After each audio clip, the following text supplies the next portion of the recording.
I'll go and look at the chat, and then we can open it up to just freestyle question and answer. Uh, yeah, another suggestion, Janos and Raquel, who run Deep Mindfulness, run guided sits and Q&A on Twitch and Instagram several days a week. Okay, cool. Arthur says, teaching is such a great way to learn and practice. Totally agreed. I've learned a lot just by guiding meditations with my wife and kid. Excellent. Roy says, maybe it's worth mentioning. Oh, yeah, sure. Yes.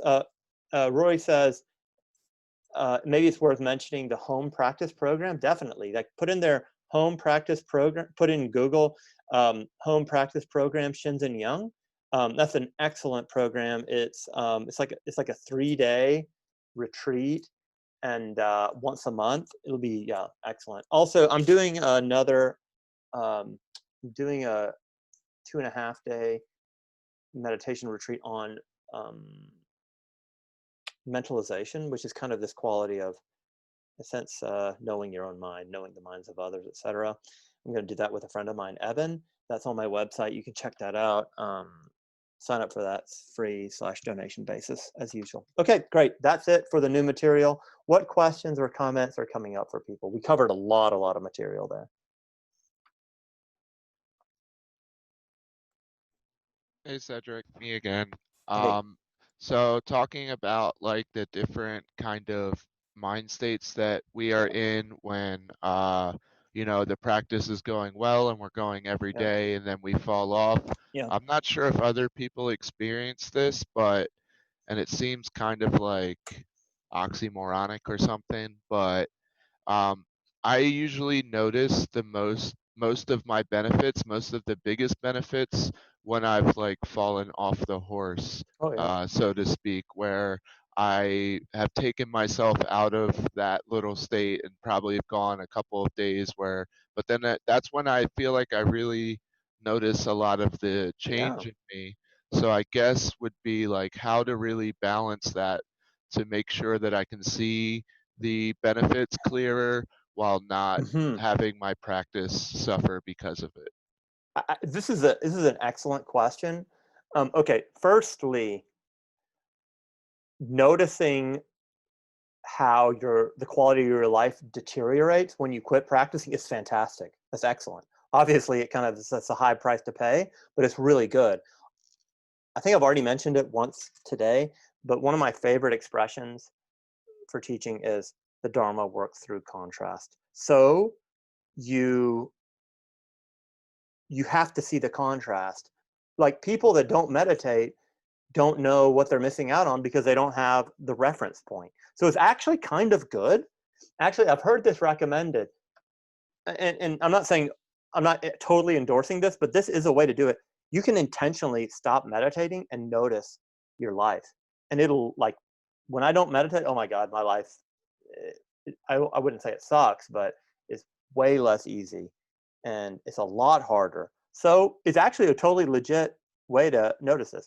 Something else that I should mention is, okay, so meditation actually simplifies your life, and it simplifies your psychology.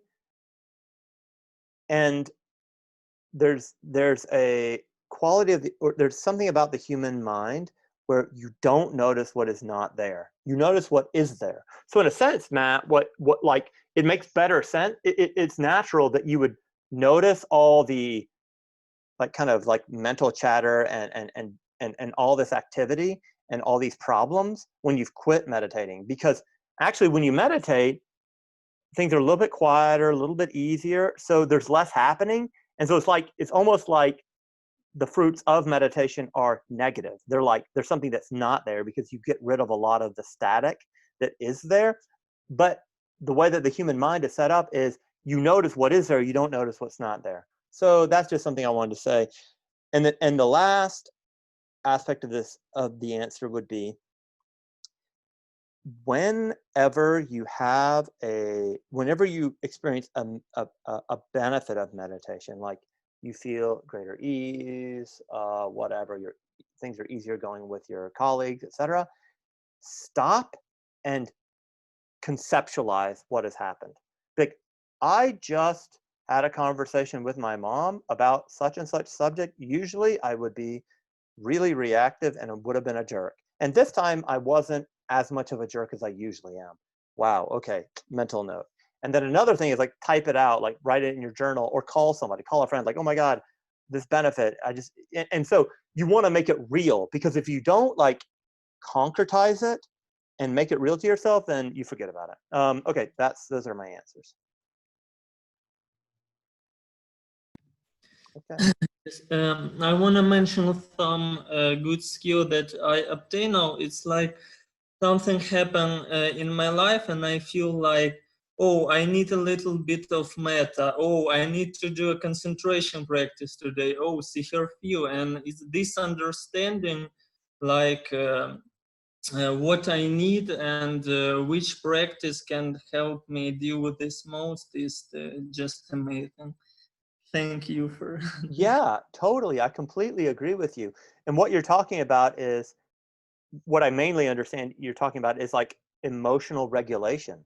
And like if you get emotionally dysregulated, literally the best possible thing you could do is apply a meditative technique to it. So great report.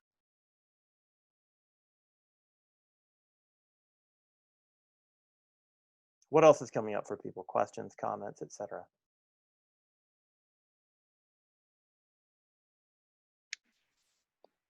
Hey, Cedric.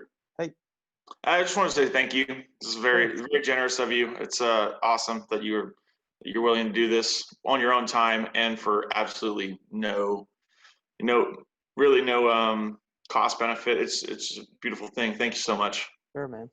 It's my pleasure. Here, I'll just read what Arthur wrote. I can also notice the fruits of meditation when I'm in a very difficult situation.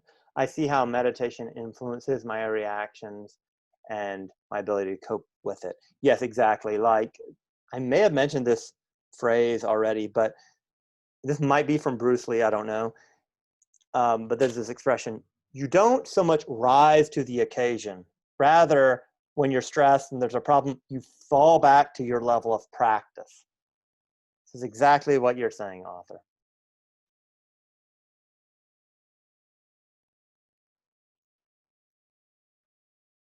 Okay, anything else coming up for people? Hi, Cedric. I had a quick question. Sure. Hey, Adrian. So you mentioned about the like taking practice into like the like daily life practice and the more informal, and I think you mentioned about how that for you was like quite transformational. Yes. Would you say that you, when you do take in, I mean, I suppose you've got options, haven't you? You can do your formal daily sitting, and it can be using one technique.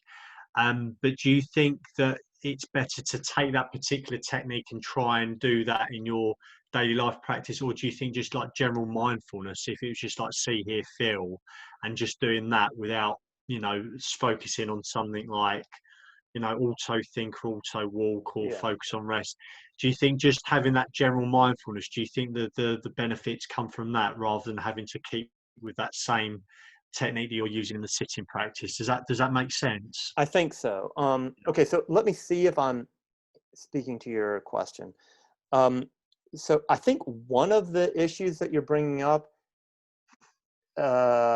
is seen in the way that Shinzen talks about informal practice of background mindfulness versus a micro hit.